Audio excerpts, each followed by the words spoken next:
Joining us now in the studio is Labor historian Rodney Cavalier, who was a minister in Neville Wran's New South Wales Labor government and editor-at-large at the Australian and political historian and Whitlam biographer, Paul Kelly. Welcome to you both, gentlemen. Thank you, Emma. I want to start with some personal observations. You were both in your 20s when Gough Whitlam won power. I want to know what your earliest memories are. Paul Kelly. One was enormously impressed by Gough. Gough was a great figure, a gigantic figure, a very engaging politician, and Gough would flatter the media.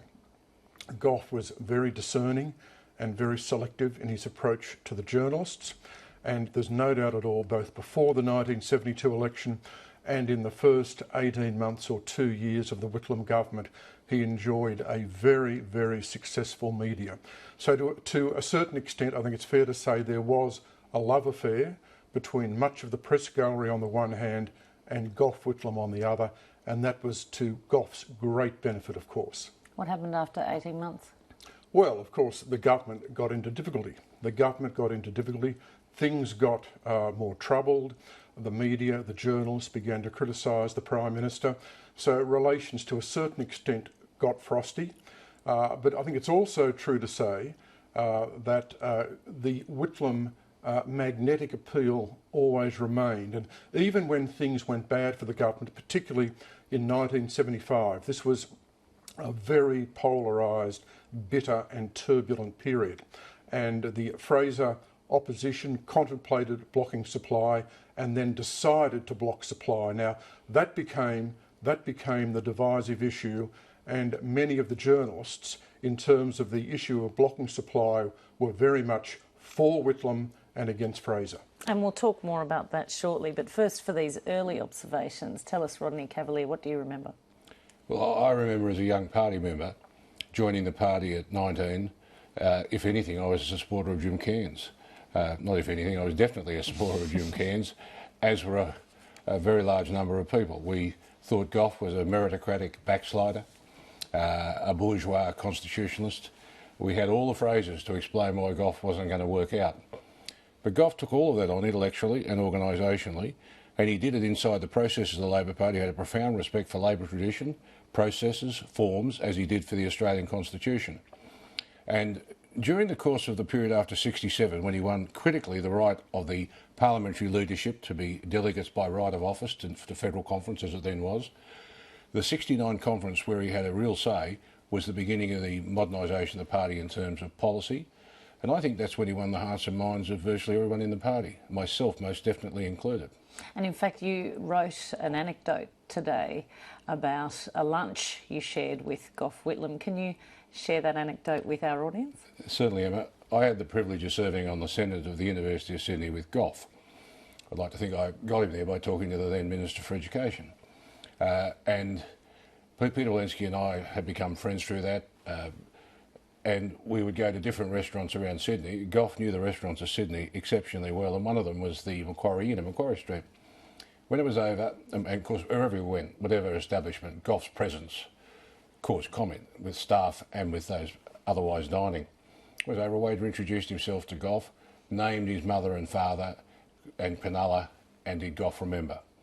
Gough not only remembered their name, but he remembered his mother's sister and picnics in the National Park and what they did. And as he talked on, he said, and that means that you must be that little boy. And after about 20 seconds, we could see all the wheels turning, which was a delight to see. He named the boy, then the man's name.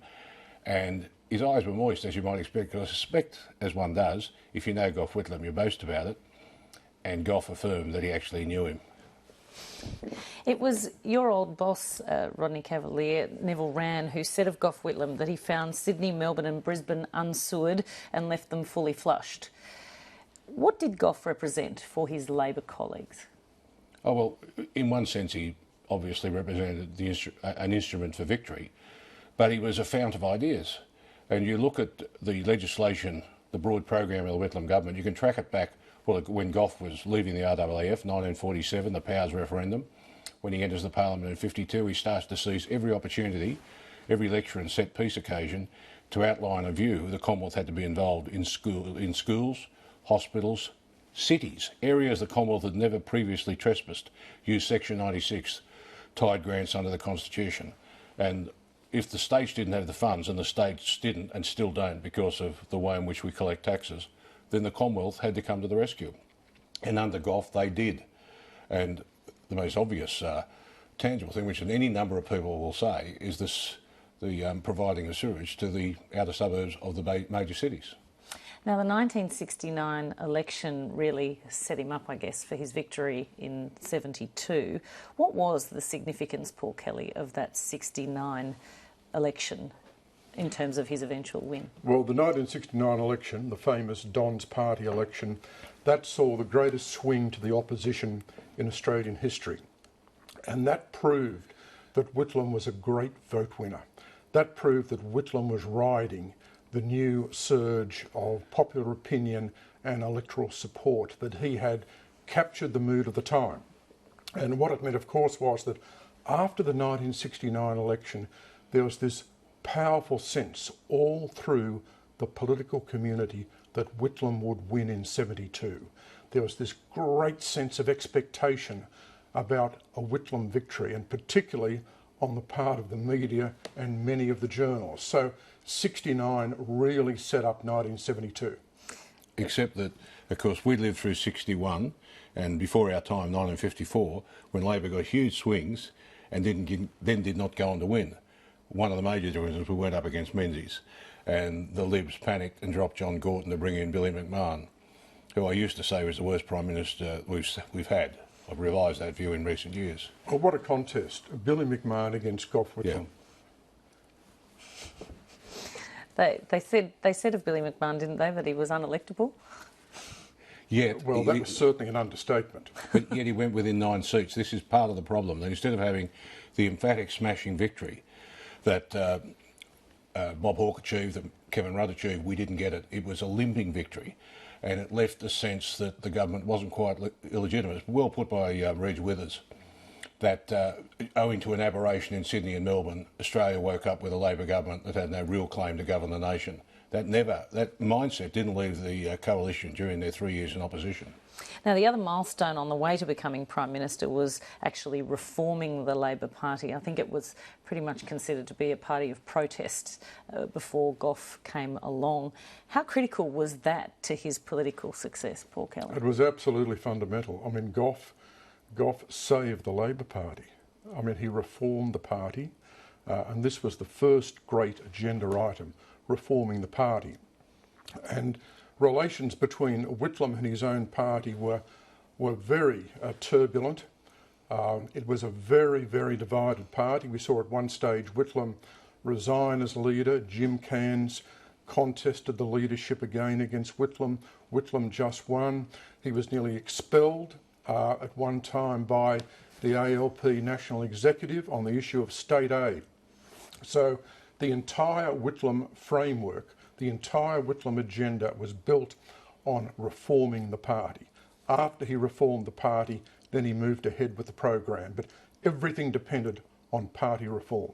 No, and I agree with that. But Gough used the processes of the party to change the party. He didn't do it by fiat, by making declarations from on the top of Mount Sinai. He used the party to change itself. He persuaded the party it had to change itself. His principal weapon in politics was persuasion. That is a faculty that modern Labor has lost. I think while that point's right about persuasion, remember, Gough himself said his technique was crash through or crash. Yeah. Now, he crashed through on party reform. He got party reform up, but later on in office he did crash. Yeah, and he did rely upon the processes, forming alliances with the likes of Clyde Cameron, without which he would not have succeeded. So he was a supreme politician who understands the realities of politics. Paul Kelly, you wrote 2 of the definitive books on the demise of the Whitlam government. The Dismissal was the name of one of them. Paul Keating said tonight that event will sour Australia's political, still sours Australia's political system. Do you agree with him? I partly agree with him, but look, I think one of the great takeouts from today, one of the impressions I formed very powerfully from today, is that discussion of Whitlam's dismissal by Sir John Kerr didn't dominate. And that's very important because I know from talking to Gough, after he left politics, after he ceased to be Prime Minister, he was very concerned to ensure that his legacy, that his place in history was not just defined by John Kerr and that dismissal. And I think Gough would have been very pleased today at the reception if he'd been able to hear it and see it, because it was about Gough's achievements. It was about how he transformed the country. And I think that was very good. As far as the dismissal itself is concerned, we know a lot about the dismissal. This was an unforgivable abuse of constitutional power by Sir John Kerr. He ambushed Gough Whitlam. It was unforgivable. He didn't need to resort to that particular solution. I recognise that Whitlam misjudged Kerr and that Whitlam's tactics were wrong during the crisis. But the mistakes and errors Whitlam made in no way justified what Kerr did. What have been the ramifications since then on the Australian political landscape, do you think, Rodney Cavalier? Well, I think Paul is absolutely correct in his analysis, and he has played no small role in that in his book about 1975, 20 years on. I think generally the political system has matured, having been through 1975. And I found it was interesting in talking to, when I was a very new MP, talking for the first time in life to Country Party MPs and the Liberals, that they all privately acknowledged the nation could not endure another dose of poison like 1975. So having won the political battle, they lost the war. It won't happen again in our lifetime. That's not to say it won't happen again, but while there's a living memory of the consequences, it won't happen again. I think it was very important that Labor wasn't out. We weren't out for 23 years or 20 years. We're only out for 8. And I think that the rapid return of Labor and the quite proper way in which the then opposition behaved, I think that we were over 1975 by 1985. Now, I don't want to run out of time, and there's a bit more I want to get through. The social reforms that were ushered in by Whitlam were sweeping. I think there's almost no other way to describe it for a first-term government, certainly. Rodney Cavalier, was he a political hero or the architect of an unsustainable age of entitlement, to borrow a phrase? Absolutely a hero. And no one predicted the impact of the Vietnam War in terms of unleashing world inflation or the quadrupling of the world price of oil. These knocked every Western government, not only that of Australia, for 6, and every government had to take certain measures. Now, it doesn't help if you're twice sent to the polls ahead of time. Whitlam should have gone to the polls the first time when he went the second time, and he should have been able to face an election in the middle of 1977. That would have made the managing of the economy a very different matter. We were in a permanent state of crisis from really December 1973 onwards. Notwithstanding all that, the legislative achievements, the regulatory achievements were remarkable. And Gough did reduce tariffs by 25%. That was a brave step, not supported by the trade union movement. He was a responsible economic manager acting on the best advice available. Paul Kelly, was economics an Achilles heel of the Whitlam government? Absolutely. I mean, there was this terrible conflict between the program to which Gough was completely dedicated on the one hand. This was his life, this was his vision, it was his love. Nothing was going to stop him implementing this agenda. But 8 weeks after they won the election, in February 1973, the Treasury told Treasurer Frank Crean that the economy was in bad shape. There was a severe inflation problem. The economy had to be tightened. There had to be policies of all-round restraint. So the entire period of the Whitlam government was dominated by this unresolvable conflict between Whitlam's program on the one hand and economic events and circumstances on the other hand. So in a sense, Gough's tragedy was that he didn't win in '69.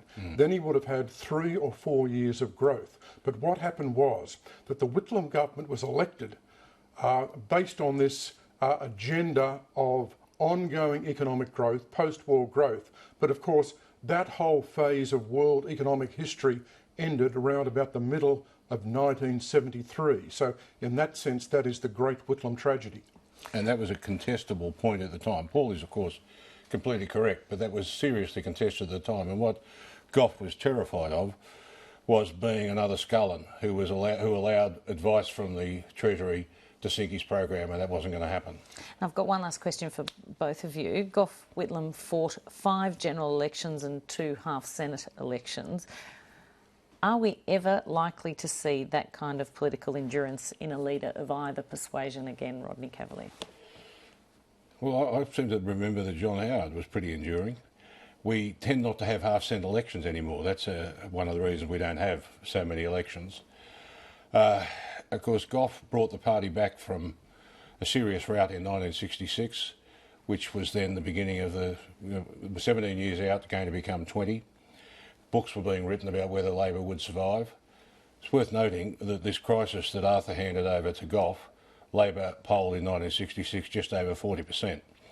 Labor in the right now is lucky to be polling 34, 35, looking closer at 30 and below than it is looking at 40 and above.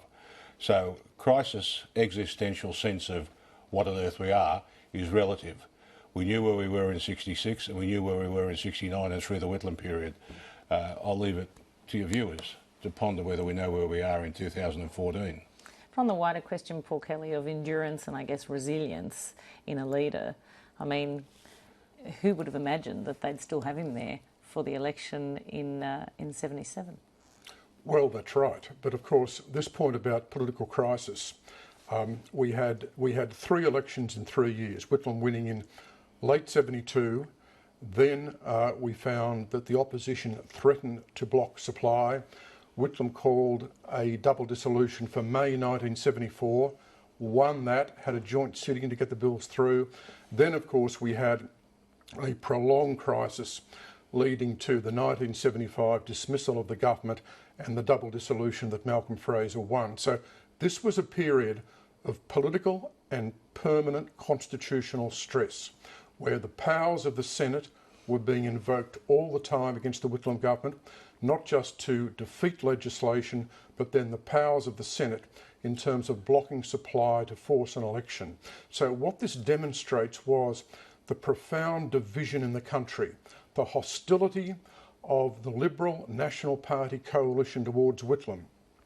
Fraser repeatedly saying this was the worst government since Federation.